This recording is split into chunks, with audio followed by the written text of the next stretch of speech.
Hello everyone, I Assistant Professor Pragati Shetty from Department of Microbiology, KG Somaya College. In the last online lecture, we have studied the rickettsia infection, right? Now we have reached till the complications of the rickettsial disease, right?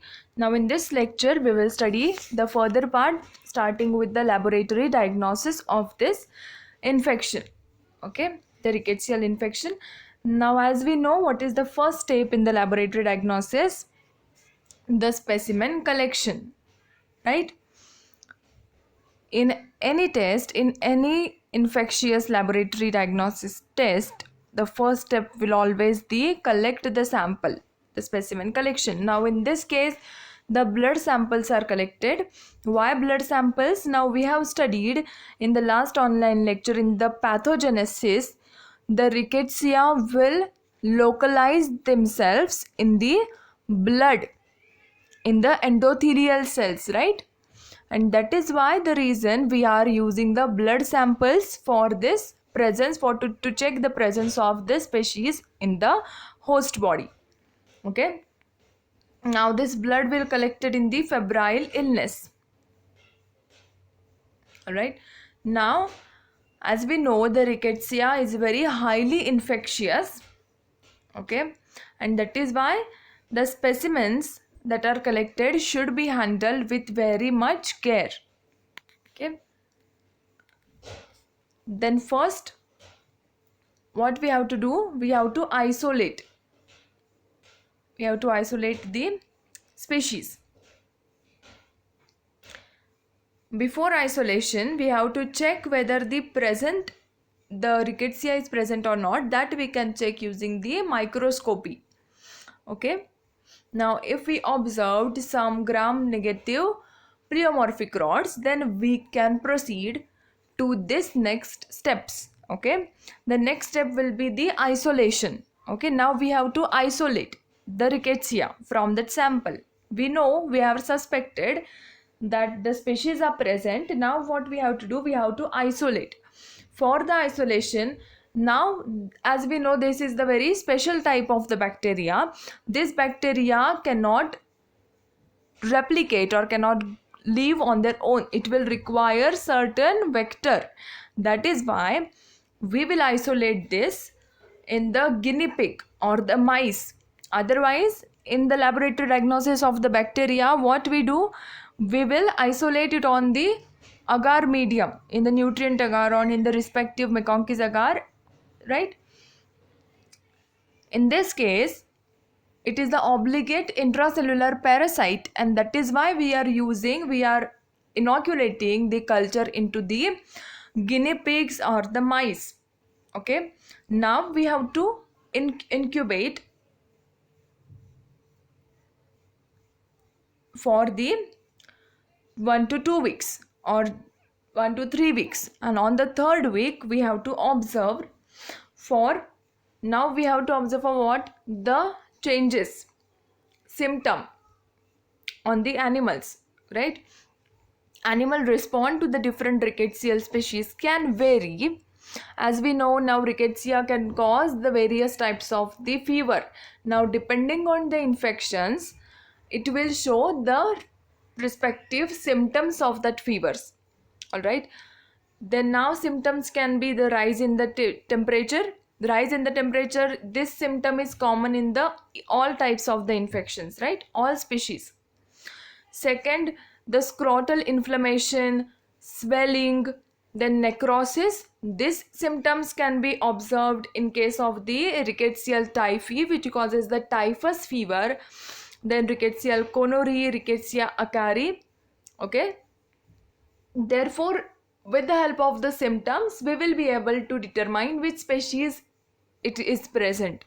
All right, then after we isolated the rickettsia, okay, that means now we have confirmed, or now we have determined the which infection is there, which species is there present in the blood sample of that person.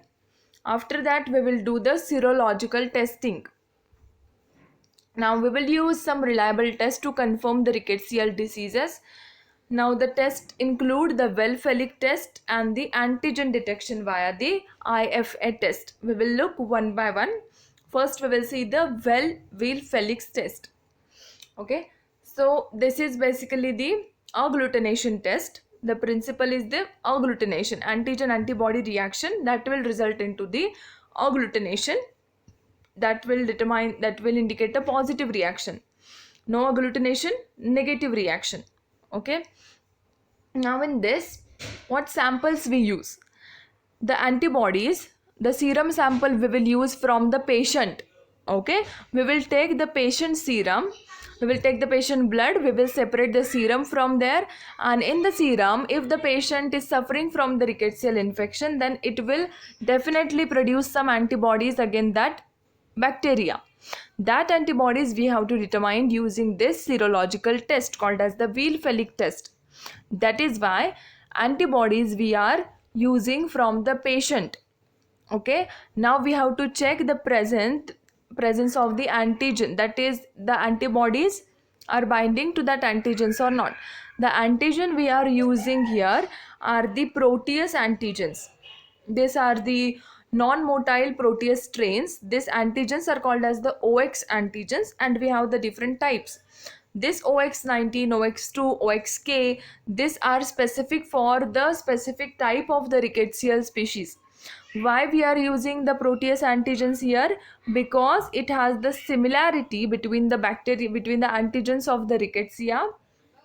Okay, therefore, because the antigenic properties of the rickettsia and the protease are very similar, that is why we are using the protease antigens, and then we will detect the presence of antibodies. Okay, if the antibodies are present against this antigen, then we can say that the rickettsial infections is present in the host. Okay, then what is the procedure, how we will proceed with this test?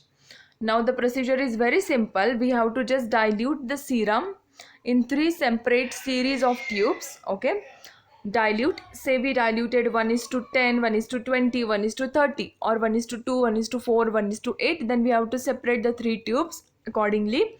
After that, we have to add the equal amount of this antigen, okay, in the 3 separate series of tubes, which means one tube will contain one antigen. That is, then only we will able to determine, right, that which species is positive, that for which species the host is producing the antibodies. All right, then after the inoculation, after mixing the antigen and the antibodies in the respective diluted 3 tubes, incubate the tubes at 37 degrees Celsius for 24 hours, for overnight. After incubation, what we will observe? We will observe for the agglutination, right? If the antigen and the antibody will react together, agglutination will form. Agglutination means what? The clotting.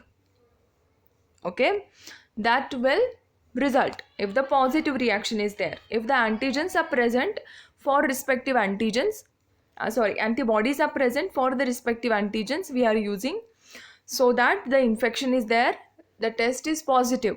Okay, now how we interpret this Well-Felix test? We can interpret with the strong agglutination reaction with the OX19, which means epidemic and the endemic typhus, right? As I mentioned, this each antigenic type, OX19, 12 and 19 and 2, it is specific for specific species or the specific infections.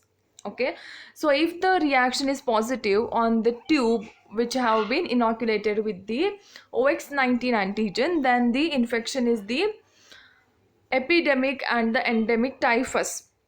Okay, then next, if the strong agglutination with the OX19 and the OX2, which means agglutination in both the tubes, OX19 and OX2 tubes, that means the spotted fever infection is present. Okay, and if the strong agglutination is only with the OXK antigen, which means the infection is the scrub typhus. And therefore with this infection, therefore with the type of the infection, then we are able to classify the which species, right? Because each species is specific for causing this disease, infection. Then the scrub typhus by the Orientia Sutsugamushi is the one type of the rickettsial disease. Okay. The important interpretations are the OX19 means the epidemic endemic typhus, OX19 and OX2, both the tubes positive for agglutination, which means the spotted fever, and OXK positive, which means the scrub typhus. Alright. Then the other serological test that can be used are the complement fixation test. In that also we will determine antibodies. Complement fixation test. Then latex agglutination test